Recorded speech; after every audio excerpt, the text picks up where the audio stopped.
Hello students, आज हम पढ़ने वाले हैं सुपरपोजिशन थ्योरम के बारे में। तो आज के इस वीडियो में सबसे पहले तो हम ये देखेंगे कि अगर एग्जाम में हमें सुपरपोजिशन थ्योरम पूछा गया है तो हमें उसके लिए कौन कौन सी बातें लिख के आनी है, और साथ ही साथ इस वीडियो के अंत में हम कुछ न्यूमेरिकल सॉल्व कर देंगे जिससे करके सुपरपोजिशन थ्योरम हमारा अच्छे से चमक जाएगा। So I hope you are ready with your pen and paper. So without wasting much time, let us start this video. तो सबसे पहले तो क्वेश्चन आएगा कि ये जो सुपरपोजिशन थ्योरम है इसका यूज क्या है। तो ये सुपरपोजिशन थ्योरम जो है वो कॉम्प्लिकेटेड सर्किट को सॉल्व करने के लिए यूज किया जाता है। तो फर्स्ट लाइन हमें लिखनी है, to solve the given complicated circuit.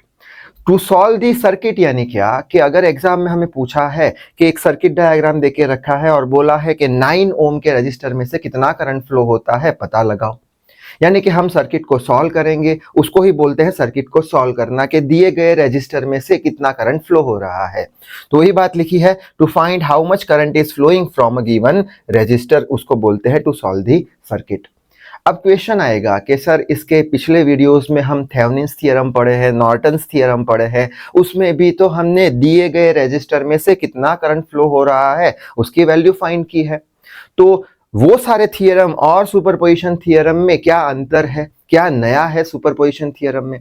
तो सुपरपोजिशन थ्योरम में ये चीज नहीं है कि ये थ्योरम तभी हम यूज कर पाएंगे जब दिए गए सर्किट में हमें दो या दो से ज्यादा एनर्जी सोर्स देके रखे हो। तो वही बात लिखी है कि व्हेन टू और more energy sources are given then it is used, यानी कि दिए गए सर्किट डायग्राम में अगर एक ही एनर्जी सोर्स है तो हम ये थ्योरम का यूज नहीं कर पाएंगे, दो या दो से ज्यादा एनर्जी सोर्स होने चाहिए, तभी जाके सुपरपोजिशन थ्योरम का यूज करके हम दिए गए रजिस्टर में से कितना करंट फ्लो हो रहा है उसकी वैल्यू बता पाएंगे।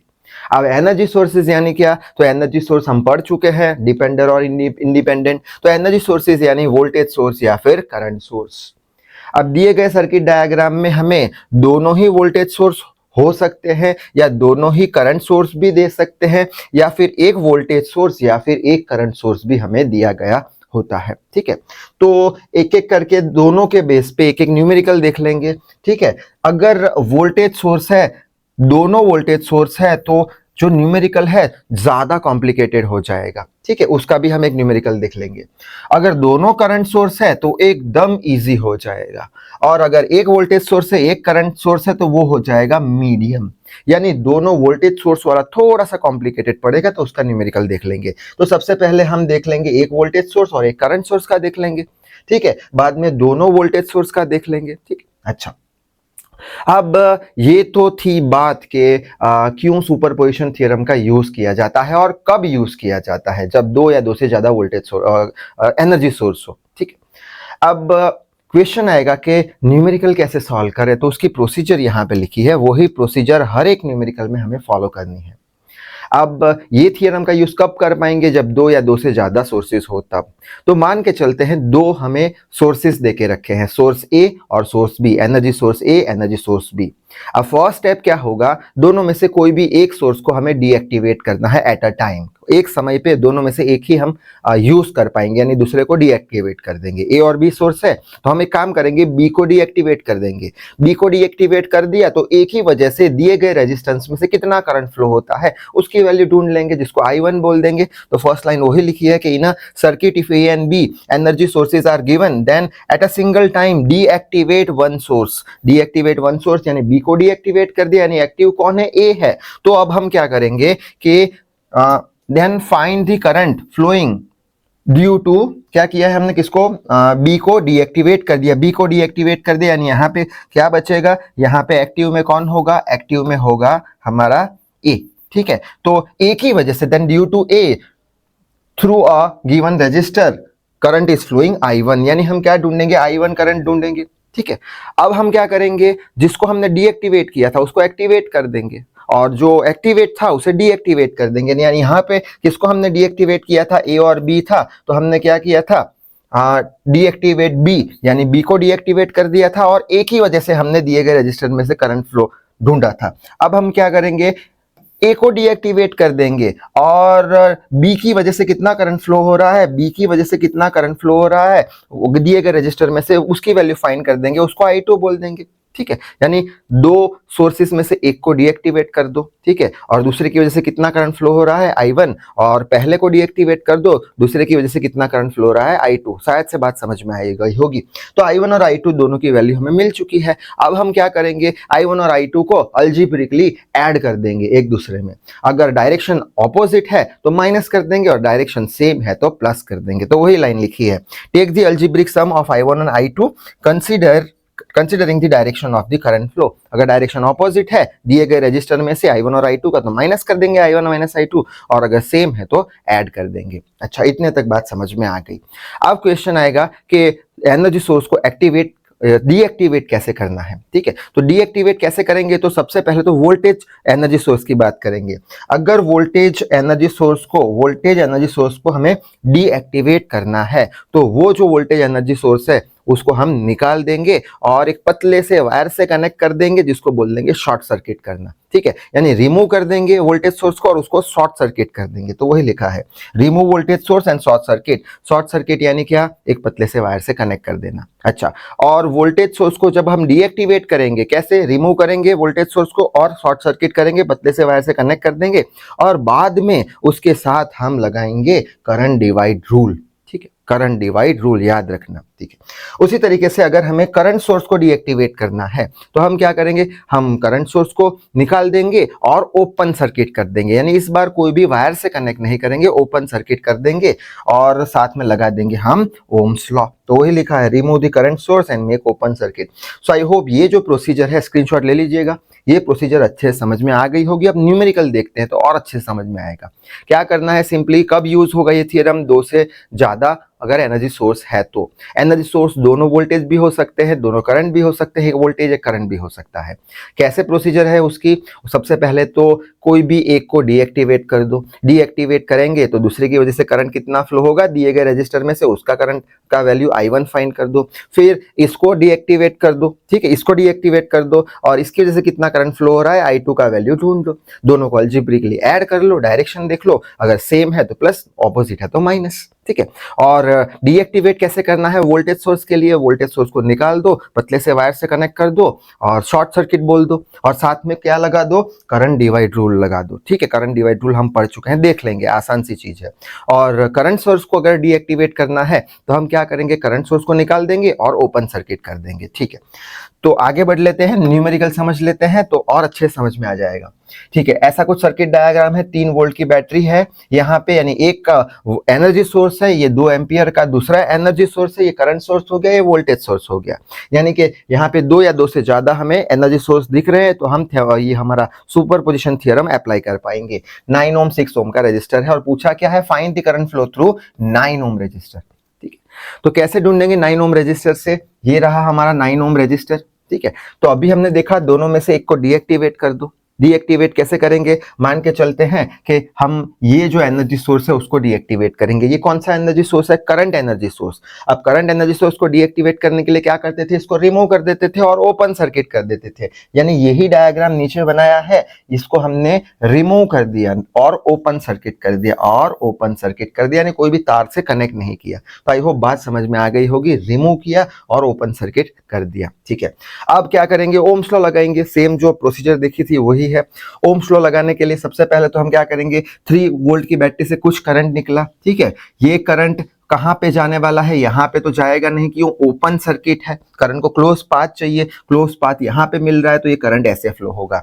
और हमें पूछा क्या है, 9 ओम के रजिस्टर में से कितना करंट फ्लो हो रहा है, तो 9 ओम में से I1 करंट फ्लो हो रहा है, तो ये I1 का वैल्यू ढूंढ लेंगे ओम्स लॉ लगा के। तो ओम्स लॉ है V बराबर IR, तो I1 या फिर I is equal to V by R, I is equal to V volt, कितने वोल्ट की बैटरी है, 3 वोल्ट की, डिवाइड बाई R। आर कितना होगा, यहां से करंट निकला, यहां पे I1 करंट फ्लो हुआ, आगे गया नहीं, यहां भी I1 करंट फ्लो हुआ, यानी जो करंट यहां से फ्लो हुआ वही यहां से फ्लो हुआ, यानी दोनों रजिस्टर एक दूसरे के सीरीज में है। सीरीज में क्या होता है, R1 प्लस R2, यानी R क्या हो जाएगा, इक्विवेलेंट रेजिस्टेंस 6 प्लस 9, तो 6 प्लस 9, तो I1 का वैल्यू हमें मिल चुका है कितना, 0.2 एम्पियर। तो 9 ओम के रजिस्टर में से कितना करंट फ्लो हो रहा है, जब एक को डीएक्टिवेट किया, एक एनर्जी सोर्स को, तब 0.2 एम्पियर। कौन सी डायरेक्शन में है, डाउनवर्ड डायरेक्शन में है, तो ये हमारा I1 का वैल्यू आ गया, ठीक है। बात समझ में आ गई। अब हम क्या करेंगे, अब यही सर्किट डायग्राम में पहले इसको हमने डीएक्टिवेट किया था, अब इसको डीएक्टिवेट करेंगे।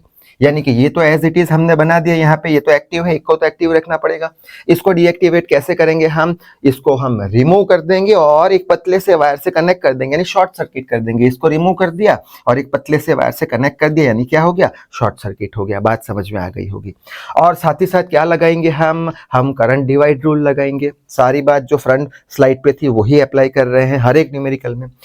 तो करंट डिवाइड रूल क्या बोलता है, सबसे पहले यहाँ पे देख लेते हैं। यहां से कुछ करंट निकला, ठीक है, यहां से कुछ करंट निकला, आई करंट मान के चलते हैं।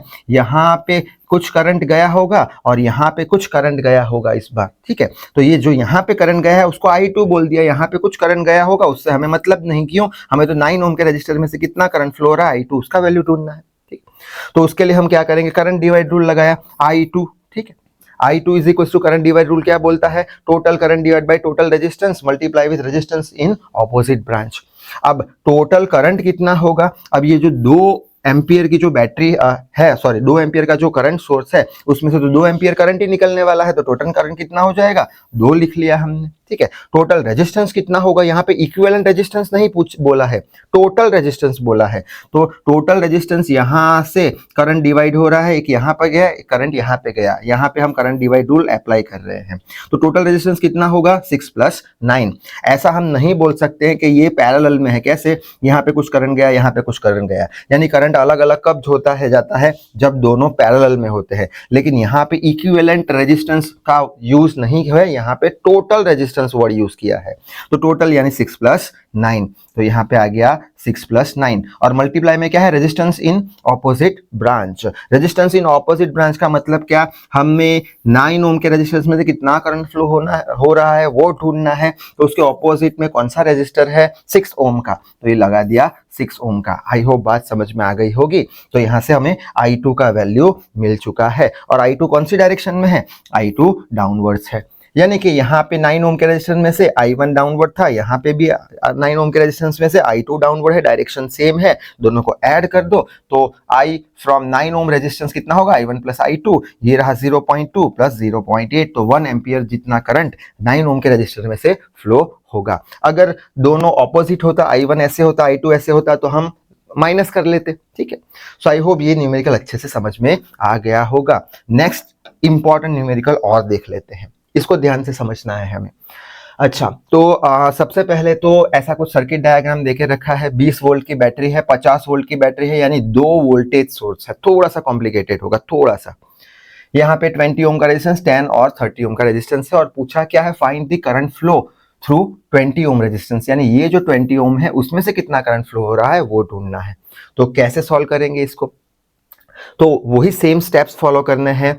दोनों में से एक को डीएक्टिवेट कर दो। मान के चलते हैं कि इसको हमने डीएक्टिवेट कर दिया। वोल्टेज सोर्स को कैसे डीएक्टिवेट करते थे, रिमूव करते थे वोल्टेज सोर्स और पतले से वायर से कनेक्ट करके शॉर्ट सर्किट करते थे। तो यही डायग्राम यहाँ पे बना के रखा है। ये तो एक्टिव है हमारा, सेम ओम्स लगाए हैं हमने, इसको हमने रिमूव कर दिया और शॉर्ट सर्किट कर दिया, ठीक है। अब इसकी वजह से कितना करंट फ्लो होगा, 20 ओम में से, वो ढूंढेंगे। तो कैसे ढूंढेंगे, यहां से मान के चलते हैं आई करंट निकला, ये आई करंट ये जंक्शन पे डिवाइड हो जाएगा, यहाँ पे आई एक्स चला जाएगा, यहाँ पे आई वाई चला जाएगा, ठीक है। हमें आई वाई का वैल्यू चाहिए, क्यों, पूछा क्या है, 20 ओम में से कितना करंट फ्लो होता है वो ढूंढो। तो आई वाई का वैल्यू हम कैसे निकालेंगे, तो हमने क्या किया था, करंट डिवाइड रूल अप्लाई कर देना है। तो करंट डिवाइड रूल यहाँ पे अप्लाई करेंगे, यहाँ पे करंट डिवाइड हो रहा है। करंट डिवाइड रूल क्या बोलता है, total current by total resistance multiply with resistance in opposite branch. अब टोटल करंट कितना है वो कैसे पता लगाए, पिछले न्यूमेरिकल में अगर याद हो तो करंट सोर्स ही दिया था 2 एम्पियर का, अगर याद हो तो यहाँ पे 2 एम्पियर का करंट सोर्स ही दिया था, तो सीधा हमने 2 एम्पियर लिख लिया था, टोटल करंट 2 एम्पियर है। लेकिन यहाँ पे टोटल करंट कितना है, आई कितना निकल रहा है पता है नहीं हमें, ठीक है। तो सबसे पहले तो ये जो आई का वैल्यू है वो ढूंढना पड़ेगा। पिछले केस में सिंपल था, वो करंट सोर्स देके रखा था 2 एम्पियर का, तो टोटल करंट 2 ही निकलने वाला है। यहाँ पे कोई करंट सोर्स है नहीं, इसलिए हमें टोटल करंट ढूंढना पड़ेगा। कैसे ढूंढेंगे, ये सर्किट को रिड्यूस करके। कैसे रिड्यूस करेंगे, तो यहाँ पे हम अब हम सर्किट को रिड्यूस कर रहे हैं, करंट डिवाइड रूल बाद में अप्लाई करेंगे। अप्लाई करने के लिए इसकी वैल्यू चाहिए, ठीक है। तो अभी करंट डिवाइड रूल नहीं अप्लाई कर रहे हैं, पहले इसकी वैल्यू ढूंढेंगे फिर करंट डिवाइड रूल अप्लाई करेंगे।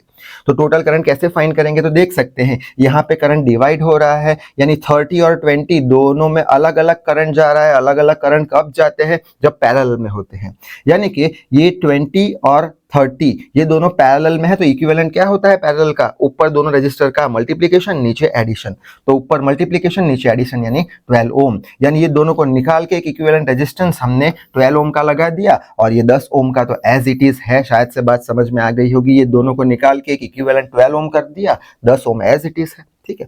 अच्छा, अब ये 10 और 12 कैसे है, एक दूसरे के साथ सीरीज में है, क्योंकि आई करंट इसमें से फ्लो होगा, इसमें से करंट फ्लो होगा, सीरीज में है, यानी R1 प्लस R2 यानी 10 प्लस 20 12 यानी कि 22। बस अब I का वैल्यू आसानी से मिल जाएगा। Total current I is equal to क्या होगा, V इक्वल टू IR, तो I is equal to V by R। Battery 20 की है और इक्विवेलेंट रेजिस्टेंस 22 का है, तो I का वैल्यू 0.9 एम्पियर अब जाके हमें मिला। अगर हमारे पास करंट सोर्स होता तो डायरेक्ट वैल्यू लिख लेते 2 एम्पियर, जो पिछले न्यूमेरिकल में था। यहाँ पे बैटरी में से कितना I करंट फ्लो हो रहा है वो टोटल करंट हमें पता नहीं है, तो हमने इस तरीके से सर्किट को रिड्यूस करके इक्विवेलेंट रेजिस्टेंस ढूंढा और बाद में करंट I का आंसर हमें मिल चुका। तो ये करंट I का आंसर, टोटल करंट हमने लिख लिया। पिछले में डायरेक्टली था क्योंकि करंट सोर्स था, इंडिपेंडेंट करंट सोर्स था, ठीक है, 0.9। अब बात करते हैं टोटल रेजिस्टेंस की। अब करंट डिवाइड रूल की बात कर रहे हैं, टोटल रेजिस्टेंस की।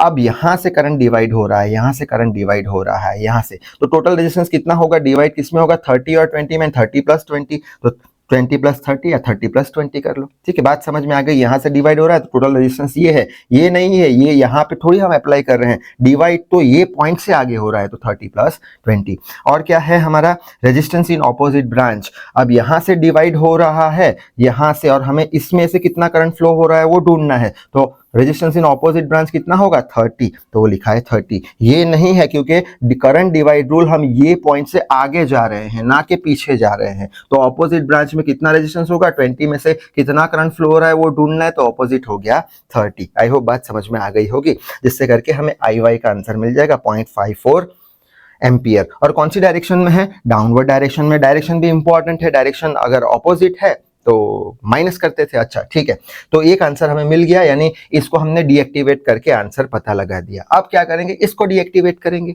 और आंसर पता लगाएंगे। तो उसके लिए थोड़ा सा मैं ऊपर, आप शायद से स्क्रीनशॉट ले लिया होगा आपने। अच्छा, अब क्या करेंगे, एक को इसको डीएक्टिवेट कर दिया, अब इसको डीएक्टिवेट करेंगे। तो इसको डीएक्टिवेट कैसे करेंगे हम, इसको डीएक्टिवेट करने के लिए जो 20 वोल्ट की बैटरी थी उसको निकाल दिया, एक पतले से वायर से कनेक्ट कर दिया, शॉर्ट सर्किट कर दिया। 50 वोल्ट की बैटरी यहाँ पे थी, वो एज इट इज रख दी। शायद से बात पल्ले पड़ रही है, शायद से। ये 20 को निकाल दिया, यहाँ पे कितना था, ये 20 को निकाल दिया, 50 एज इट इज रखा, 50 एज इट इज रखा, 20 को निकाल दिया, यानी कि ये डायग्राम यहाँ पे हम बना रहे हैं, ठीक है। अच्छा, आगे बढ़ लेते हैं, थोड़ा सा छोटा कर देते हैं, ठीक है, पूरा दिख रहा है बोर्ड। अच्छा, अब क्या करेंगे हम, शॉर्ट सर्किट कर दिया, ये 50 ओम रखा। अब शॉर्ट सर्किट करने के बाद वापस से करंट डिवाइड रूल अप्लाई करेंगे। करंट डिवाइड रूल कैसे अप्लाई करेंगे, यहां से कुछ आई करंट निकला, कितना करंट निकला वो पता नहीं है, वो पता नहीं है। वापस से सर्किट को रिड्यूस करना पड़ेगा, इक्विवेलेंट रेजिस्टेंस चुनना पड़ेगा, तब जाके करंट का वैल्यू मिलेगा। अच्छा, यहाँ से आई करंट निकला, ये पॉइंट से डिवाइड हो रहा है, यहाँ पे मान के चलते IX गया, यहाँ पे चल IY गया। हमें तो क्या चाहिए, IX का वैल्यू, क्योंकि 20 ओम में से कितना करंट फ्लो हो रहा है उसकी वैल्यू पूछी गई है, ठीक है। अच्छा, करंट डिवाइड रूल अप्लाई करेंगे, total current divide by total resistance, resistance in opposite branch, ठीक है। अब टोटल करंट कैसे ढूंढेंगे, ये टोटल करंट कैसे ढूंढेंगे, वापस से इसको रिड्यूस करना पड़ेगा। कैसे रिड्यूस करेंगे, तो यहाँ पे ये बैटरी में से करंट निकला, यहां से क्या हुआ, डिवाइड हुआ, डिवाइड हुआ, यानी 10 और 20। डिवाइड कब होता है, जब पैरेलल में होता है। 10 और 20 कैसे हैं, पैरेलल में है। तो यहाँ पे पैरेलल का क्या फॉर्मूला था, ऊपर मल्टीप्लिकेशन नीचे एडिशन, 10 प्लस 20, 10 इंटू 20, 10 प्लस 20, 6.6 ओम, यानी कि ये दोनों को हमने एक में कन्वर्ट कर दिया, 6.66 ओम, और ऊपर 30 ओम तो है ही है। ये बैटरी में से आई करंट निकला, ये 30, यहाँ 30 ओम में से जो जाएगा वो 6.66 से जाएगा, यानी दोनों सीरीज में है। सीरीज में R1 प्लस R2 होता है, 30 प्लस 6.66 यानी 30.66 ओम। अब हम ओम्स लॉ लगा के आराम से आई का वैल्यू ढूंढ लेंगे। ओम्स लॉ क्या है, V बराबर IR, ठीक है। तो I is equal to V by R, V कितना है, 50 है, R इक्विवेलेंट कितना है, 36.66, तो I का वैल्यू हमें अब मिल चुका है। अब करंट डिवाइड रूल अप्लाई करेंगे, टोटल करंट कितना है 1.36। अगर करंट सोर्स होता तो डायरेक्ट उसका ही वैल्यू लिखते, क्योंकि वो इंडिपेंडेंट करंट सोर्स है, ठीक है। तो हमें 1.36 मिल चुका है divide by total resistance. Total resistance हम कैसे पता लगाएंगे, करंट डिवाइड रूल कैसे अप्लाई कर रहे हैं, ये पॉइंट पे डिवाइड हो रहा है, ऐसे ऐसे डिवाइड हो रहा है, तो टोटल रेजिस्टेंस कितना होगा, ये पॉइंट के आगे के जो रेजिस्टेंस है, ना के पीछे के, यहां से आगे जा रहे हैं, तो 10 + 20, तो 10 + 20, ठीक है। और multiply with resistance in opposite branch, यानी कि हमें 20 ओम में से ढूंढना है कितना करंट फ्लो हो रहा है, और ये पॉइंट से हम आगे जा रहे हैं, करंट डिवाइड रूल अप्लाई कर रहे हैं, तो इसके ऑपोजिट में कौन है, 10 है। ये तो हम ले नहीं सकते, क्यों, करंट डिवाइड रूल हम ये पॉइंट से आगे अप्लाई कर रहे हैं, इसलिए ऑपोजिट ब्रांच का रजिस्टर 10 लिखेंगे, तो हमें Ix का वैल्यू मिल जाएगा कितना, 0.45 एम्पियर। और ये भी डाउनवर्ड डायरेक्शन में होगा, ऊपर वाला भी डाउनवर्ड डायरेक्शन में था, तो दोनों को ऐड कर देंगे तो वही लिखा है यहाँ पे, वही सेम बात यहाँ पे लिखी है, current flow through 20 ohm resistor is equal to Ix plus Iy, direction same है इसलिए ऑपोजिट है तो माइनस करते हैं। Ix का वैल्यू 0.45 है, ठीक है, ये रहा 0.45, Iy का वैल्यू 0.54 है, तो दोनों को ऐड करेंगे तो हमें 20 ओम के रजिस्टर में से 0.99 एम्पियर जितना करंट फ्लो मिल जाएगा, ठीक है। जल्दी से स्क्रीनशॉट ले लो। अब इतनी बात समझने के बाद अब जो स्टेटमेंट है वो बड़ा ही आसान हो जाएगा हमारे लिए। स्टेटमेंट क्या है, दी सुपरपोजिशन थ्योरम स्टेट्स दैट, क्या बताता है कि a circuit with a multiple voltage source and current source, जो सर्किट है जिसमें ज्यादा वोल्टेज सोर्स है, दो या दो से ज्यादा वोल्टेज सोर्स है या करंट सोर्स है, is equal to the sum of simplified circuit. वो क्या है, जो I1 + I2 हम करते थे उसका एक सिंप्लीफाइड सर्किट का सम कर रहे हैं हम। कैसे सम कर रहे हैं, कोई भी एक को एक्टिवेट करके, तो लिखा है using just one of the source, कोई भी एक को डीएक्टिवेट करके, यानी एक तो एक्टिवेट होगा, कोई भी एक सोर्स को हम एक्टिव रख के यानी उसको रिड्यूस कर रहे हैं। सो आई होप ये जो स्टेटमेंट है वो भी अच्छे समझ में आ गया होगा। तो इस वीडियो में बस इतना ही। Till then read hard, work hard. Thank you very much.